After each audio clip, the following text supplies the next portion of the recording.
Assalamualaikum warahmatullahi wabarakatuh. Alhamdulillah wa syukurillah, la haula wa la quwwata illa billah. Pemirsa dimanapun Anda berada, kali ini Romo Begawan akan membongkar pemikiran, ajaran, 7 ajaran Syekh Siti Jenar yang belum banyak diketahui oleh masyarakat. Namun sebelum Romo Begawan menguraikan, membongkar ajaran Syekh Siti Jenar, mari kita bersama-sama mengetahui siapakah Syekh Siti Jenar itu. Syekh Siti Jenar adalah seorang sufi. Beliau seorang ulama besar, anak dari ulama besar juga, yaitu bernama Datuk Soleh dari Malaka. Pada saat itu Datuk Soleh hijrah ke Jawa, tepatnya di daerah Cirebon, Jawa Barat,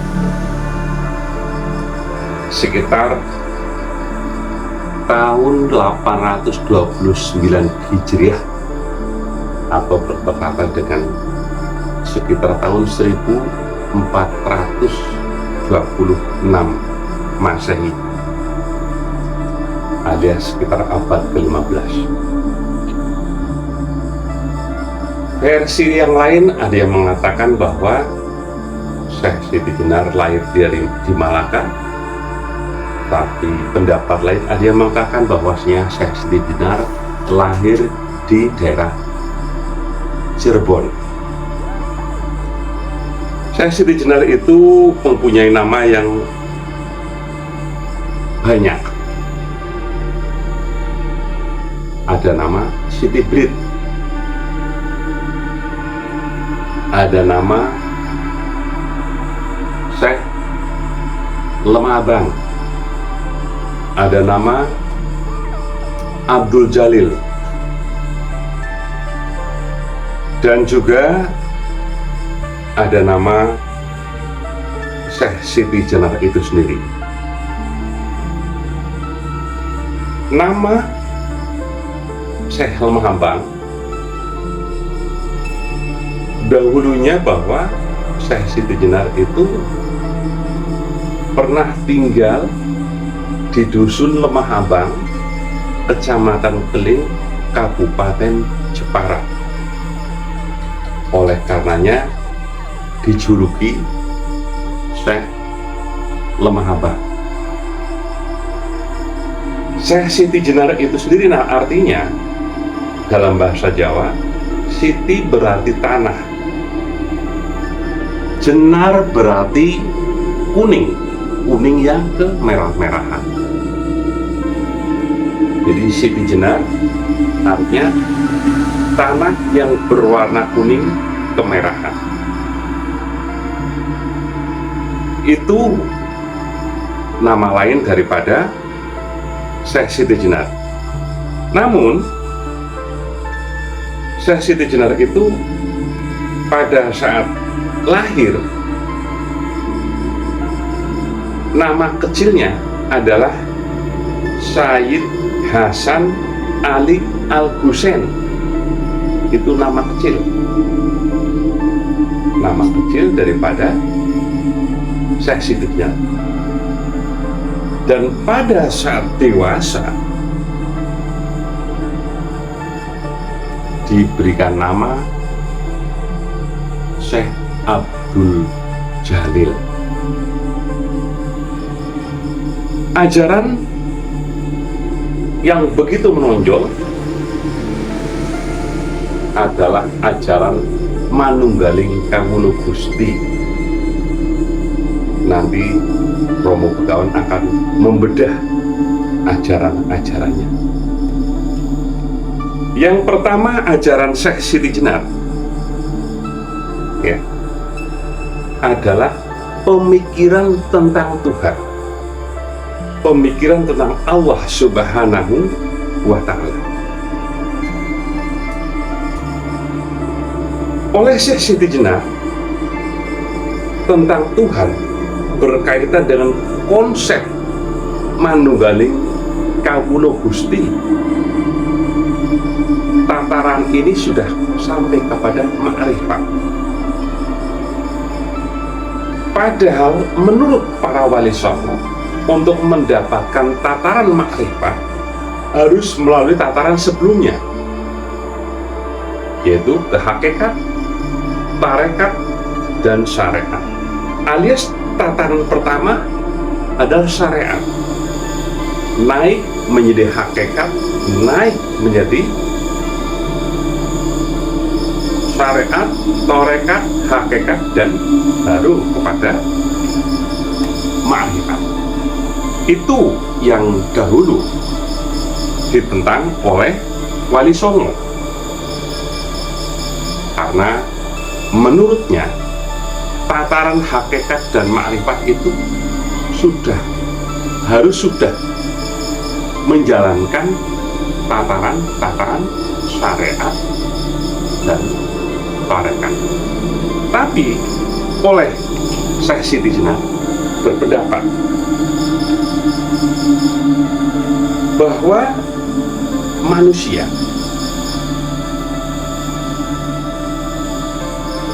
punya hubungan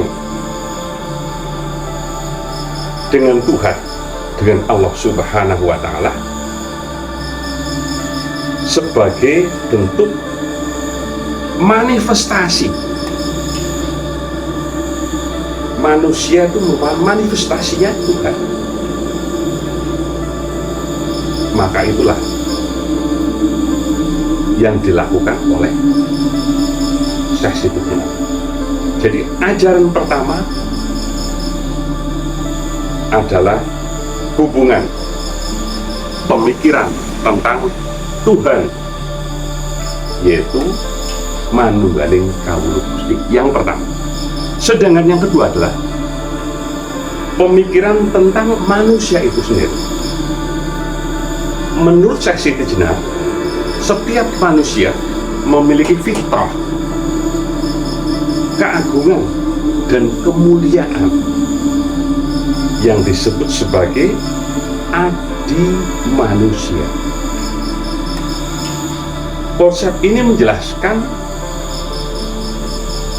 manusia diciptakan oleh Tuhan untuk menjadi wakilnya di muka bumi,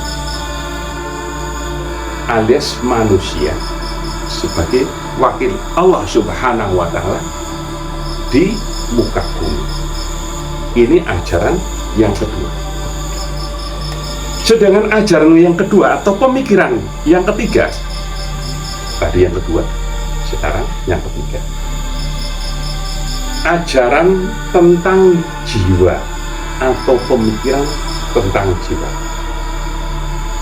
Dalam pemikiran Syekh Siti Jenar, jiwa merupakan suara hati nurani yang menjadi ekspresi dari zat Tuhan. Sebab jiwa menjadi ungkapan kehendak Tuhan yang harus dipatuhi dan diikuti. Jadi tentang pemikiran jiwa, pemikiran tentang jiwa atau ajaran tentang jiwa, menekankan, Syekh Siti Jenar itu menekankan bahwa ungkapan kehendak Tuhan yang harus dipatuhi dan diikuti. Itu yang ketiga. Sedangkan yang keempat adalah pemikiran tentang alam semesta atau ajaran tentang alam semesta.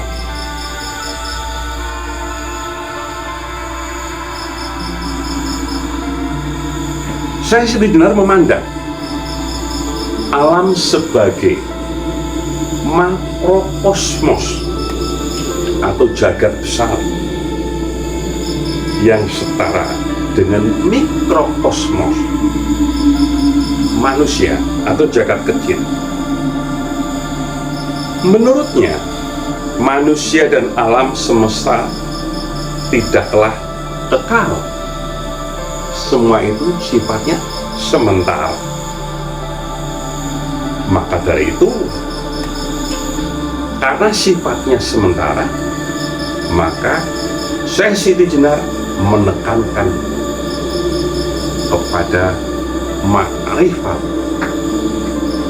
kecintaan kepada Allah, menyatukan diri kepada Allah Subhanahu wa ta'ala. Sedangkan yang kelima adalah pemikiran tentang akal, ajaran tentang akal.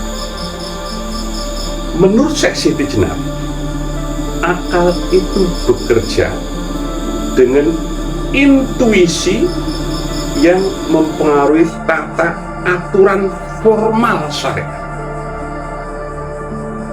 Nah, pandangan ini menekankan akal sebagai pedoman hidup. Namun di sisi lain,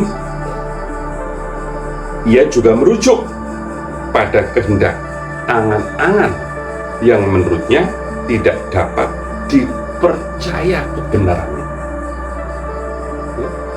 Jadi Syekh Siti Jenar sendiri menilai bahwa angan-angan manusia, pedoman hidup manusia yang dari angan-angan itu belum tentu bisa dipercaya kebenarannya. Itu ajaran yang kelima. Sedangkan ajaran yang keenam atau pemikiran yang keenam adalah tentang kehidupan. Ajaran tentang kehidupan. Syekh Siti Jenar memiliki pandangan hidup tentang kehidupan. Menurutnya, hidup dan cara menjalaninya merupakan konsep yang sulit untuk dicerna. Pemikiran ini berkaitan dengan kebenaran intuitif sebagai dasar perilaku manusia yang hanya dapat diperoleh melalui pencapaian kesadaran diri. Apa itu intuitif? Adalah kesadaran hati atau naluri yang diyakini sebagai kebenaran untuk menjalani pemikiran kehidupan. Itu yang keenam. Sedangkan ajaran yang ketujuh atau pemikiran yang ketujuh yaitu tentang tindakan manusia. Menurut Syekh Siti Jenar, tindakan manusia merupakan kehendak Tuhan yang sejalan dengan pandangan Jabariyah. Namun, ia juga berpendapat bahwa jika Tuhan Allah Subhanahu wa ta'ala hadir bersama manusia, manusia akan bertindak dengan baik. Menurutnya, manusia akan membersihkan diri dari kehidupan yang terkontaminasi dengan hawa nafsu. Itu bila Tuhan Allah Subhanahu wa ta'ala hadir di dalam jiwa manusia. kebaikan-kebaikan itu akan terlihat dari segala perbuatan, dari kata-kata. Namun di dalam tubuh manusia itu ada jin yang membisik hati manusia untuk selalu berbuat negatif. Maka itulah apabila kehadiran Tuhan, kehadiran Allah Subhanahu wa Ta'ala, jin atau setan yang membisiki hati manusia bisa dikendalikan oleh jiwa manusia, yang mana jiwa manusia atau hati manusia selalu menghadirkan akan Allah Subhanahu wa Ta'ala. Dan ini saudara-saudara, ajaran 1, 2, 3, 4, 5 sampai 6 oleh kalangan Wali Songo zaman dahulu dipandang sebagai bentuk kontroversi. Bentuk kontroversi. Karena pada saat itu Wali Songo belum sepenuhnya mengajarkan tataran-tataran keagamaan sampai kepada hakikat dan makrifat. Harus dari tataran syariat, tarekat, hakikat, baru makrifat. Saudara-saudara semuanya, pada masa awal di Cirebon, Syekh Siti Jenar bertemu dengan Sunan Bonang dan Sunan Kalijaga. Dari versi lain ditemui utusan dari para wali, yaitu Sunan Bonang dan Sunan Kalijaga. Dalam versi ini, saya, Romo Begawan, akan menjelaskan pertemuan Sunan Bonang, Kalijaga, dan Syekh Siti Jenar di Cirebon. Pada saat bertemu, saling menjelaskan asal-usul berbagai ilmu keagamaan, meskipun mazhabnya berbeda antara Syekh Siti Jenar dengan Sunan Bonang dan Kalijaga. Saat berbagi ilmu kerohanian,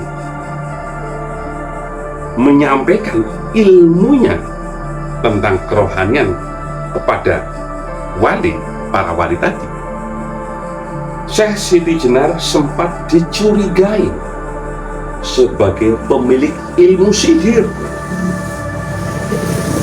Syekh Siti Jenar mengajarkan